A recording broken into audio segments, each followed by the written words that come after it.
हरे कृष्णा, राधे राधे। हम सब श्री कृष्ण चरितामृत श्रवण कर रहे हैं। आज का प्रसंग है रुक्मिणी का प्रेम गीत। उत्तर श्री कृष्ण चरितामृत भाग 31। हे श्री कृष्ण पत्नी रुक्मिणी, आप धन्य हो। धन्य है तुम्हारी श्री कृष्ण में तन्मयता, तभी तो तुम्हें श्री कृष्ण पत्नी होने का सौभाग्य प्राप्त है। उद्धव कहते हैं विदुर जी से, तात प्रेम उन्माद मात्र वियोग में ही नहीं होता, संयोग में भी होता है। रस गीत की सृष्टि उन्माद से होती है और उन्माद संयोग और वियोग दोनों अवस्थाओं में ही प्रकट होता है। उद्धव कहने लगे, पूरी रात में रुक्मिणी अपने प्रिय की बाहों में थी। उन गदा गज्र की विलष्ट भुजाएं रुक्मिणी को सुख प्रदान कर रही थी। उस सूरत सुख में डूबे श्री द्वारकाधीश अब सो गए थे। उनको गहरी नींद आ गई थी।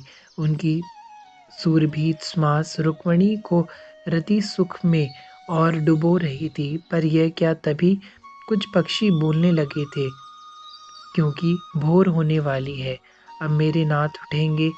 इस कल्पना से ही कितना डर लग रहा था रुक्मिणी को।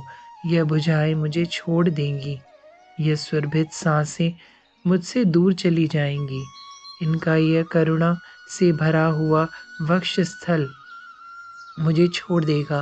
वो इस कल्पना से ही कांप गई थी रुक्मिणी। पक्षी फिर बोल रहे थे, भोर होने की खबर दे रहे थे।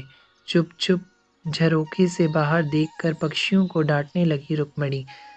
तब भी नहीं माने पक्षी, तो झरोखों को बंद कर दिया। फिर अपने श्री कृष्ण की भुजाओं को अपने ऊपर रखकर आंखें मूंद ली थी। पर पक्षी भी समुद्र के थे, जिद्दी, कोलाहल प्रिय, जैसे इनका समुद्र है। रुक्मिणी को अब रोष आ रहा था। हे पक्षी, तुम इतनी शीघ्र क्यों जग गए? सो जाओ ना। और यह विलाप क्यों? क्या बताऊं? अरे चकवी, तू क्यों आंखें बंद करके यह प्राणय निमंत्रण दे रही है? पर किसको दे रही है यह निमंत्रण? क्या हमारे प्रियतम ने तेरे ऊपर भी कोई प्रेम का जादू कर दिया है क्या?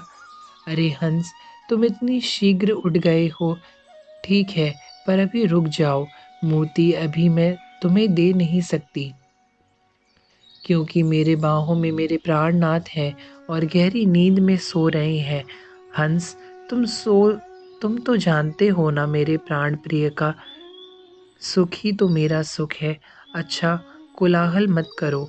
दूध पीना है, पर वह भी मैं अभी नहीं दे सकती। क्यों हंस, समझो ना, यह सुख किसी को प्राप्त नहीं है, सिर्फ मुझे है। इसलिए तुम भी बाद में आना मेरे पास। मोती भी चुगाऊंगी और दूध भी पिलाऊंगी। अरे अरे सागर, तुम्हें क्या हो गया? इतनी जोर से गर्जना। शांत रहो, अभी तो कुछ देर में लिए ही सही। कहीं ऐसे ना हो कि मेरे प्राणेश तुम्हारी गर्जना सुनते ही उठकर बैठ जाएं। अगर ऐसा हुआ तो मैं तुम्हें कभी क्षमा नहीं करूंगी, समझे? कहीं तुम्हारी गर्जना से मैं तुम्हारा दुख तो नहीं छिपा है? रुक्मिणी भावोन्मोद में बोलती है, कहीं श्री कृष्ण ने तुम्हारा सर्वस्व तो नहीं छीन लिया, जैसे हमारा छीना है? ओए चंद्रमा, तुझे क्या हुआ रे? तू आज कैसे सुस्त सा दिखाई दे रहा है? नभ में रात बीत गई है, पर तूने अपनी प्रिय रात्रि को रंग बिरंगे रंगों से रंगा क्यों नहीं? मादक बना देता। कहीं तेरे ही वंश में प्रकट श्री कृष्ण ने तुझे ही अपना प्रेमी तो नहीं बना लिया? रुक्मिणी हंसती है, मैं इस प्रेम देवता की चाल को भी समझती हूँ, सब समझती हूँ मैं। रुक्मिणी बोले जा रही है, अरे पवन, तू इतना शीतल क्यों बह रहा है? तेरी शीतलता ने हमारे अंग प्रत्यंग को श्री कृष्ण की ओर निकट ला दिया है। हम बराबर आलिंगन कर रही हैं अपने प्रियतम का, और यह सब तुम्हारे कारण ही हो रहा है। धीरे धीरे बहो, कहीं प्यारे की नींद न खुल जाए। तभी श्याम वेग गरजने लगे, अरे अरे चुप, तू तो सखा है हमारे श्याम सुंदर का। फिर सखा की नींद में विघ्न डालते हुए, तुझे अच्छा लग रहा है?